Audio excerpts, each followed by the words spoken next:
A sharp-witted sheepadoodle has taken social media by storm since she started speaking to her human. Bunny, aka the talking dog, uses a word board to communicate with her dog mom Alexis Divine. At just a year old, Bunny knows 84 words and counting, can form phrases like "come play," "love you mom," and "go potty," and is continually learning the name of objects in her environment.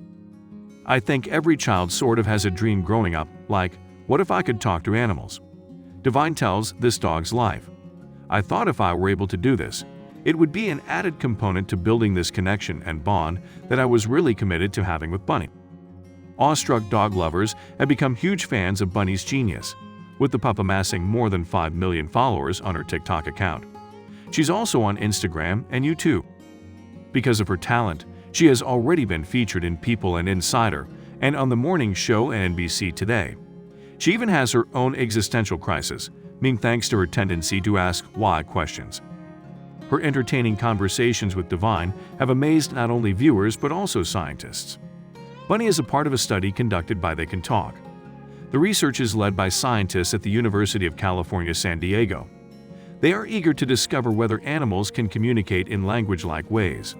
Bunny and over 1,300 other pets are being examined for the project. While on a waiting list to adopt Bunny, Divine heavily researched training, animal communication, and canine body language. In the midst of her research, she came across speech-language pathologist Christina Hunger on Instagram. Hunger had taught her dog, Stella, to seemingly communicate with her using buttons. Divine says she was, of course, wildly inspired like hundreds of thousands of other people.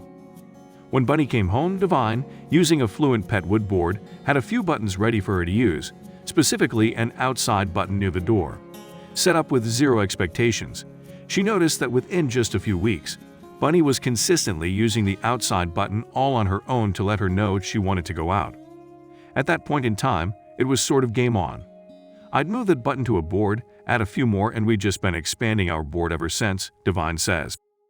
So, how did this superstar sheepadoodle manage to learn so many words? Through basic operant conditioning, Divine says. Initially, Divine spent 1-2 hours a day to train new concepts and explore with Bunny. However, she found that to be less motivating for Bunny and began letting her dog initiate conversations instead. When she has something to say, she'll approach the buttons, and I then turn those into teachable moments, Divine says. Learning that happens is dictated by her, which makes it a lot more fun and engaging for her. If Bunny says something that doesn't make sense, Divine will go to her and ask what she meant to say and continue to use the button within the correct context.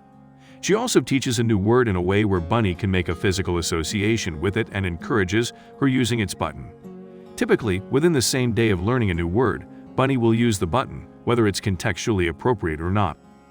For some of the concepts, I really am surprised when she uses them in contextually appropriate ways just because it seems absurd that an animal could learn pronouns, Divine says.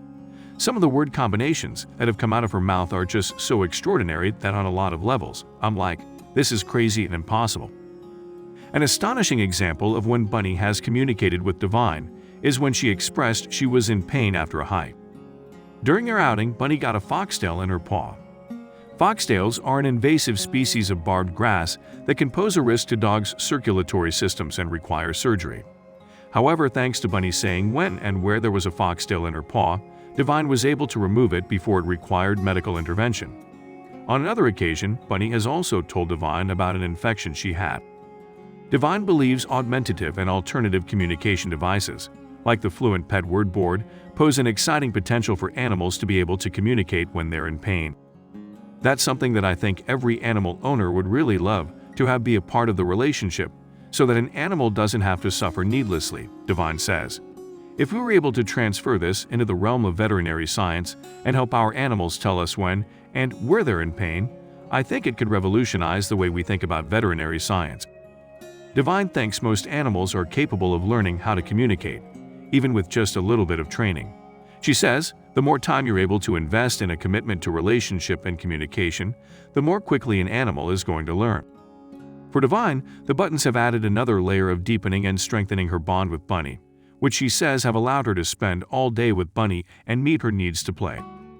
It's harder to say, no, we're not going for a walk now if your dog goes up 2 buttons and says, please walk now.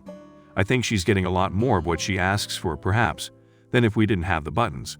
She's able to communicate pretty clearly, and we laugh a lot, Divine says. There are just so many fun and warm and hilarious moments throughout the day. It just sort of necessitates a higher level of engagement than I think we would have had without the buttons. For dog parents at home wanting to strengthen their bond with their pup, Divine says buttons aren't necessary. The first step is really just listening to your animal. They're communicating all the time without buttons. They have feelings. They're complex creatures, Divine says. Divine stresses the importance of taking the time to listen to your dog and explore their wants and needs. She recommends researching canine body language, operant conditioning, and positive reinforcement to work on engagement to ensure you're meeting all of your dog's needs. First and foremost, that's the best way to strengthen your bond, Divine says. The people that are having the most success with their animals and the buttons are the people who've already dedicated a good amount of time to developing that bond and that communication without them first. As of now, Divine says the sky is the limit for her and Bunny's learning journey and that she doesn't have any specific goals for it. I'm open to whatever happens, and I'm really dedicated to just remaining curious and as unbiased as possible, Divine says. I've always held this little bit of skepticism, which I think is important. But again, she's always blowing my mind and raising my expectations, which is pretty extraordinary. It's been a really fun process in that regard.